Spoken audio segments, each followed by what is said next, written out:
এটা একদম রেডি হয়ে গেছে বেগুনিগুলো। না, এটা কুমড়ো, বেগুনি না।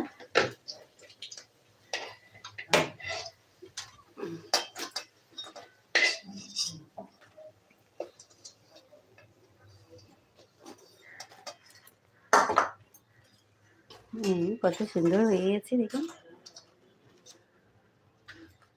তো আর একটা দারুণ রেসিপি আপনাদের সাথে শেয়ার করব, দেখাচ্ছি।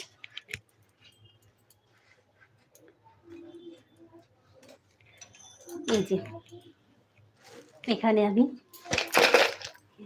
মটরশুঁটি, এটা মটরশুঁটি ইয়ে করেছিলাম,